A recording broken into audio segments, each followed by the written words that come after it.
I still remember the moment I stumbled upon that Hilton hotel keycard.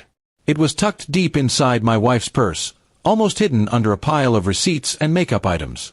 At first, I didn't think much of it, but something about the way it was buried felt suspicious. We hadn't stayed at a hotel recently, and she hadn't mentioned anything about a business trip or meeting. My heart sank as I held the card in my hand, realizing this was no accident. That night, I didn't confront her immediately. Instead, I waited. I wanted to be sure before saying anything. My instincts told me to dig deeper, and so I checked the dates on her credit card statements. There it was, charges for dinners, wine, and room service at the same Hilton. She had been living a double life right under my nose. The next morning, I asked her casually if she had been anywhere interesting lately. She smiled and shook her head, pretending everything was normal.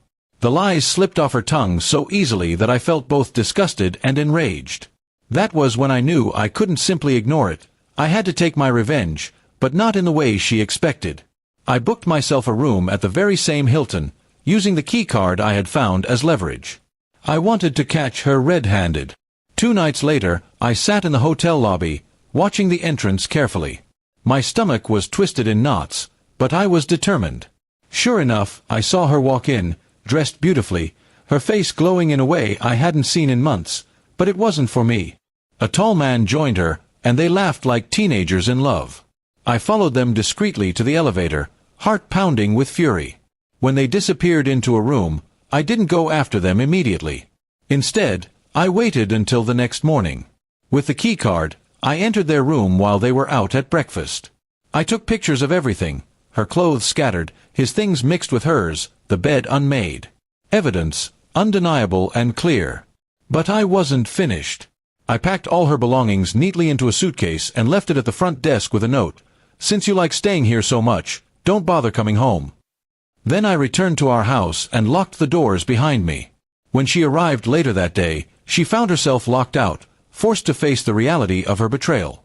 She called me frantically, crying, begging for a chance to explain. But I didn't answer. I had already sent the pictures to her family, her closest friends, and even her boss. Her perfect little world shattered in an instant. The same mask she wore so confidently in front of everyone crumbled because of her own choices. Days later, she finally managed to speak to me. She accused me of being cruel, of humiliating her. I reminded her that she had been cruel first, sneaking around, lying, and breaking the vows we made. I told her there was no marriage left to save, and I meant every word. Her lover didn't stay by her side for long. Once the truth spread, he vanished, leaving her alone to face the consequences. She tried to come back to me, saying she made a mistake, but I had already made peace with the idea of living without her. The trust was gone, and without trust, love cannot survive. At first, I thought revenge would heal me completely.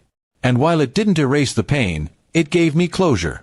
I had turned the tables, exposed her lies, and walked away with my dignity intact. She was left with nothing but regret, and I carried with me the strength of knowing I refused to be her fool any longer. In the weeks that followed, I began focusing on myself, my work, my friends, and rebuilding the life she had tried to destroy. Slowly, the weight lifted from my chest. Freedom felt strange, but it was better than living with deceit. She still tries to contact me sometimes, but now I ignore her. The man she betrayed is gone, and in his place is someone stronger, wiser, and unwilling to settle for anything less than honesty. And so, the Hilton keycard that once shattered my heart ended up being the key to my freedom. It unlocked the truth, exposed the lies, and gave me the courage to take back my life.